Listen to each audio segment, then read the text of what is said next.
The helicopter came down in the corn like a storm that had an appointment. Emily did not look up. She was on her knees with her hands buried to the wrist, and the soil did not care who was arriving. Things that fell out of the sky had never once fallen for her. Then her sons ran past her, shoulder to shoulder. Luke first, shouting. Julian is one step behind, saying nothing. Luke was barefoot. It was Julian's day for the shoes. The door slid back. A big man stepped down onto her land in a gray suit, already talking, counting his points on his hand as he walked. He started with the little finger. He never touched the thumb. Luke stopped at the fence and looked up at him. "Sir, you count wrong like we do." The man stopped walking. He looked at one boy. He looked at the other. Then he looked past them, at the woman kneeling in the corn with soil up to her wrists. Emily? She did not answer him. She had waited 6 years to hear Masons say her name. She had stopped needing to hear it 4 years ago. In the pocket of her apron was a letter from the bank. She had been carrying it for 11 days. The auction was set for the 9th of September, 23 days away. She stood up slowly and wiped her hands. She put one hand on each boy's shoulder and looked at Masons the way a woman looks at a stranger who has flattened part of her harvest. "You live here," Mason said. "I farm here." He looked down at the 2 boys. Luke stared back with his chin up. Julian looked at the ground. "These are yours," Mason said. "They are mine." He waited. He was a man used to sentences coming after that kind of pause, and none came. Emily's face was pleasant, and her eyes were empty, and that combination cost her more than he could ever have signed a check for. From his phone, a woman's voice came up thin and clear. "Masons, the survey team is at Vega Ridge waiting for you." Emily heard the voice. Her hands tightened on her son's shoulders once. Then she let go. "Take your call," Emily said. He put the phone in his pocket. He looked at the corn. "I will pay for the corn. The corn will stand up on its own. It is only lying down. It is not dead." Masons turned his head again and looked at the 2 boys properly. Both of them had one hand raised to shade their eyes. The same hand. The left at the same moment. Something went through him like cold water down a back. How old are they? And Emily, who had never told a lie that mattered, who had answered honestly at every gate that had ever been shut in her face, looked the richest man in the country in his eyes. "Old enough to be careful around strangers," she said. She turned her sons by their shoulders and walked them back toward the house without looking back. Not once. Not even when he called after her. Luke pulled at her hand the whole way. "Mama, who is that man?" "Nobody, my love. He counts like us. Lots of people count like that." That was the second lie. She had never met one other person in her life who counted like that. Behind them, the helicopter lifted and swung north toward Vega Ridge, toward the survey line that ran, though Emily did not know it yet, straight through the middle of her fence. Out on the road, Alejandra Yomi had stopped her bicycle with a basket of peppers on the handlebars and her mouth already open. She would be telling it in the market by noon. She would be telling it with her own additions. He still did not know their names. By evening, Masons was back in the city, on the 43rd floor, and he had told himself 4 things. 1. The country was full of children. 2. He had not counted the years carefully. 3. She would have said something. 4. He was not that kind of man, the kind who walked away without knowing. He believed 3 of the 4. He told his assistant, Jose Daniel, to look into the Santa Elena farmland. Business framing. Just business. There is a survey boundary question, and he needs to know who holds the deed on the southern parcel. Jose Daniel, who had worked for Masons for 9 years, said nothing and wrote it down. That night, Masons sat at his desk and counted on his hand. Little finger first. The way he had counted since his grandmother taught him at 5 years old. At a table in a village 30 kilometers from Santa Elena Valley. He had never told anyone where he grew up. He had never told Emily. He picked up his phone and set it down twice before he slept. He did not sleep well. In the morning, Alejandra Yomi told 7 women at the market that the Masons' helicopter had put down on the Yomi Road, that Emily had come out of the corn looking like she had swallowed something alive, and that the 2 boys had walked straight up to the richest man in the country and spoken to him like they already knew him. "Of course they did," Alejandra said, and she set a pepper down like a period at the end of a sentence. One woman laughed, one did not. The one who did not was named Shiley. She had been listening from 3 stalls over, and she was already reaching for her phone. That evening, Emily unfolded the bank letter again at the kitchen table. 22 days. She needed $48,000, or they would take the farm on the 9th of September. Her mother's farm. Her mother's hands in this soil before hers. Luke came to the table and climbed into her lap, which he was too old for at 5. But she let him. "Mama, is the man coming back?" "No." "Good," Luke said. And then, "Mama, do we have a father?" Julian was standing in the doorway. He had been listening. He said nothing. He just looked at her with his father's eyes. Emily set the letter face down on the table.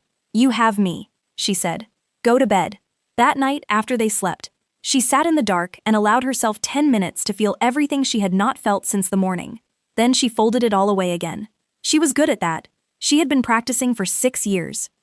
6 years ago, Emily had been 23 and working the night shift at a hotel in the city during the dry season, when the rains had failed and the farm was not enough. Masons had been at the hotel for a conference. He had come down to the terrace at midnight and found her there, and they had talked until 3 in the morning. Just talked. She had told him about the corn in the valley and her mother's hands. He had told her nothing about himself, and she had not asked.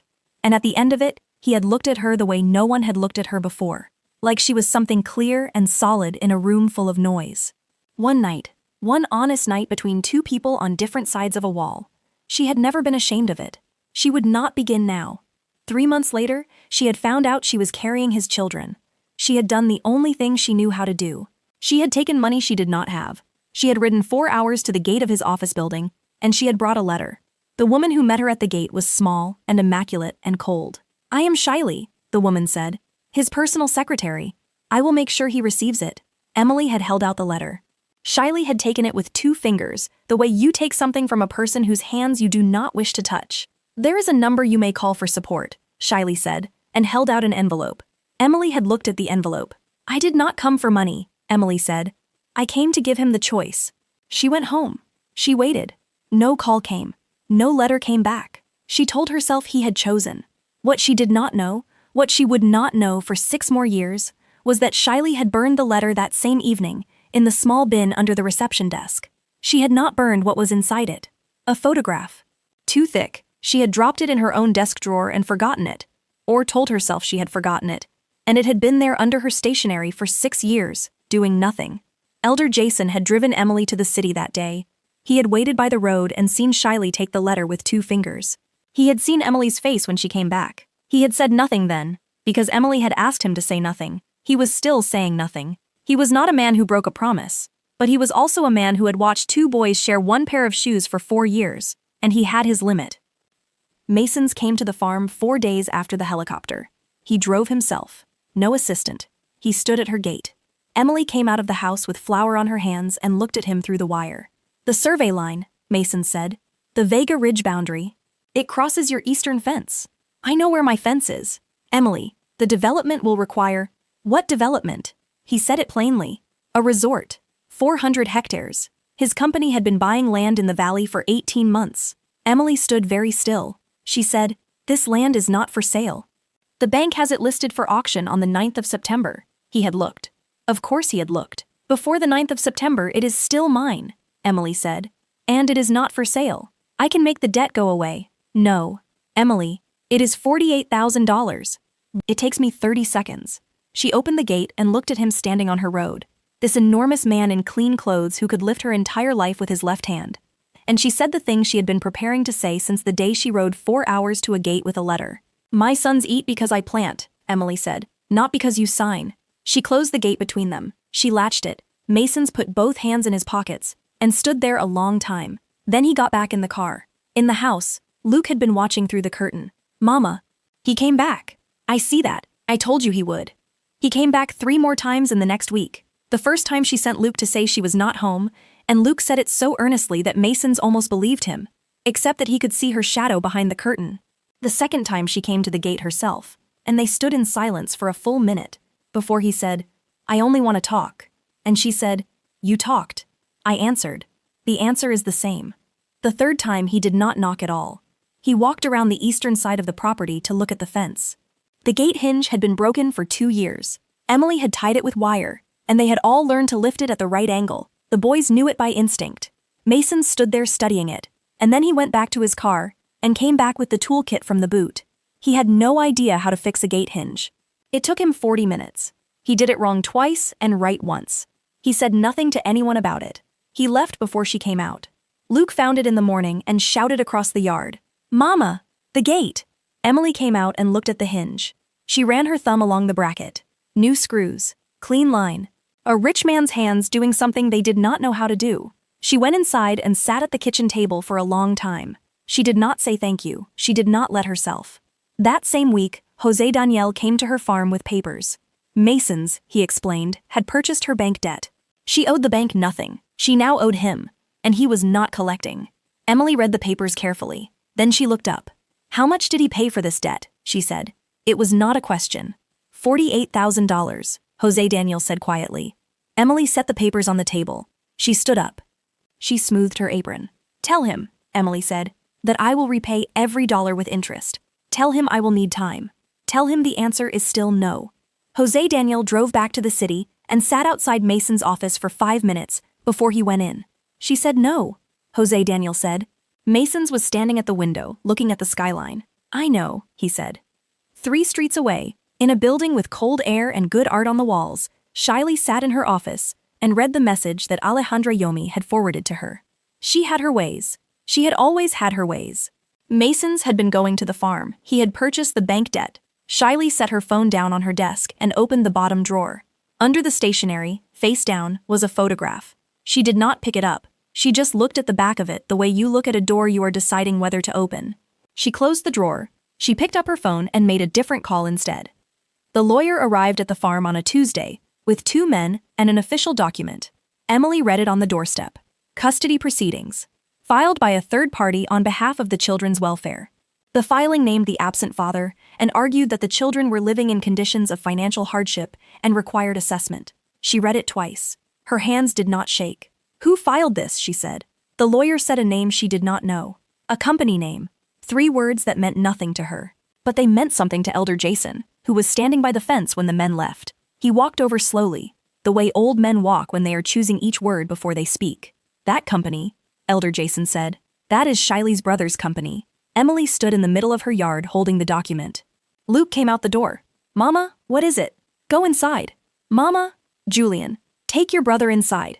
Julian appeared in the doorway. He looked at her face, then at the paper. He took Luke by the arm without a word and pulled him back through the door.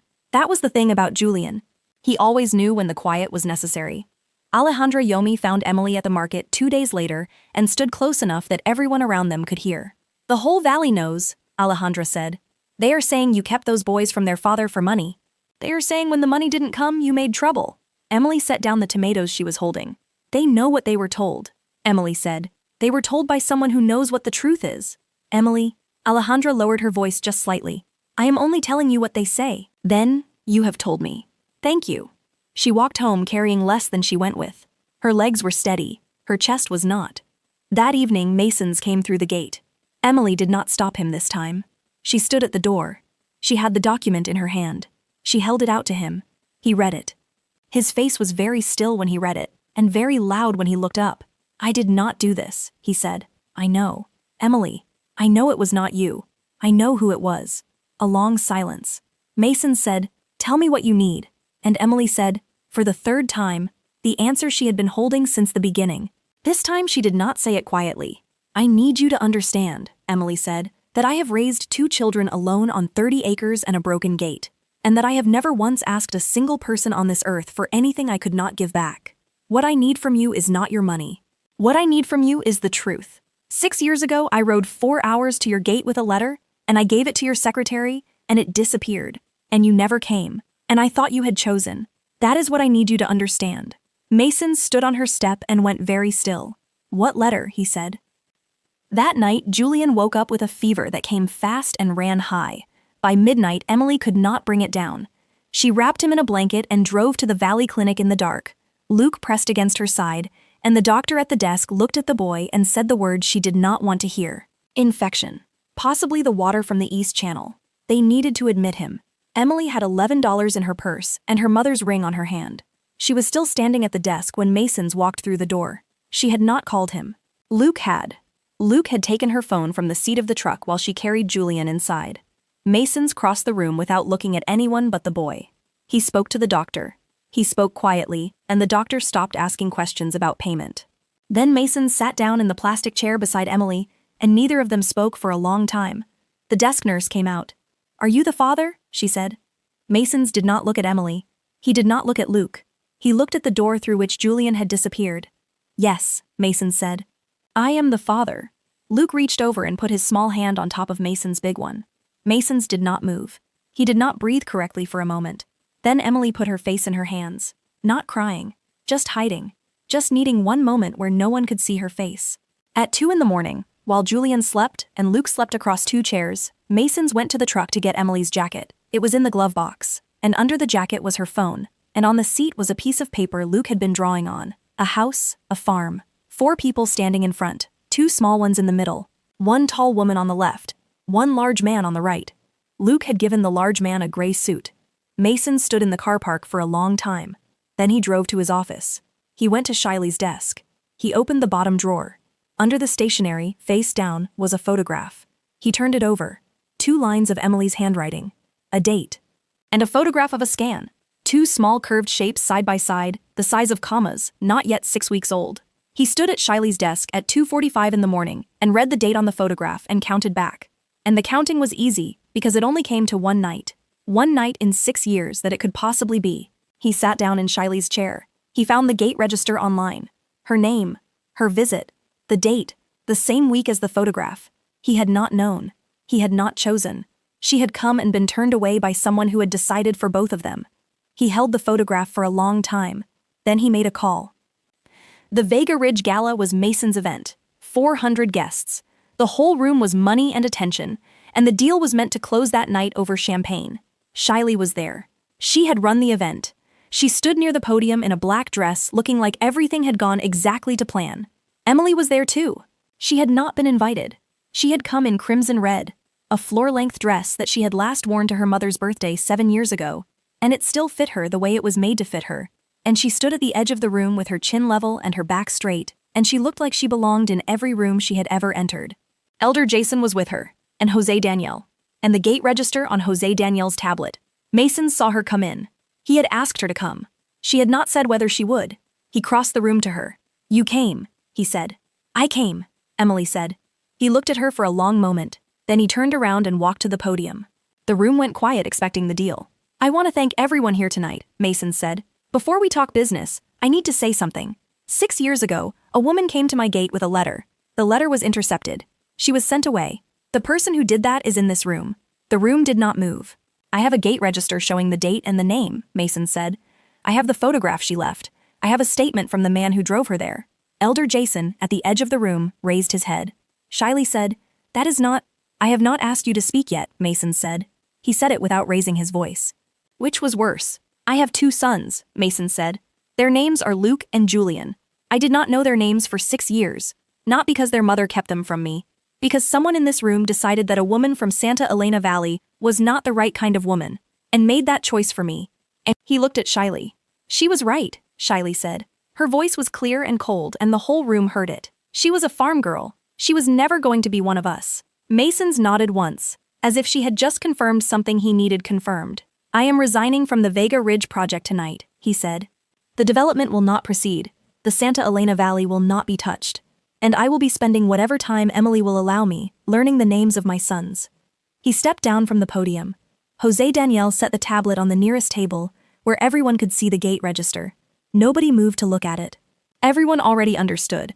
Alejandra Yomi was standing near the door in her good coat, invited because she had bought peppers from the valley for her restaurant for 15 years. And she looked at Shiley and she looked at Emily, and she was, for possibly the first time in her life, completely silent. Emily stood where she was. She did not go to him. Not yet. 2 mornings later, Masons arrived at the farm on foot. No car, no suit. He was wearing the kind of clothes a person wears to do something with their hands. He went to the eastern fence. He had learned from the gate hinge. He fixed the fence properly this time. Luke sat on the post and gave instructions that were mostly wrong. Julian sat in the grass and watched. After a while, Julian said, "You missed one." It was the first time Julian had spoken to him directly. 4 words. Masons went completely still. "Show me," Mason said. Julian stood up and walked to the post and pointed. Masons fixed it. "Thank you," Mason said.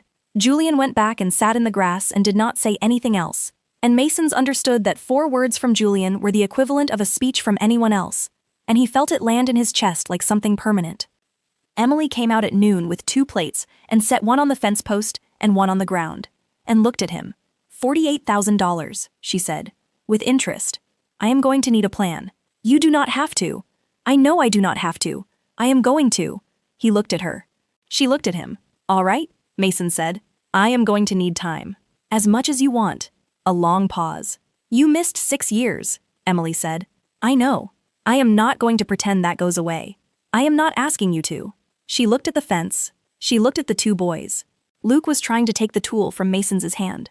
Julian had gone to lean against the goat pen, watching all of it with his father's eyes. "They need a name," Mason said quietly. "They have a name." "I know. I mean they can have 2. If you will allow it." Emily was quiet for a long time. "Ask them," she said. "Not me. Ask them." Mason sat in the grass with Luke and Julian that afternoon, and he explained it the way you explain things to children, plainly and without decoration. Luke said yes before he had finished the sentence. Julian thought for a very long time.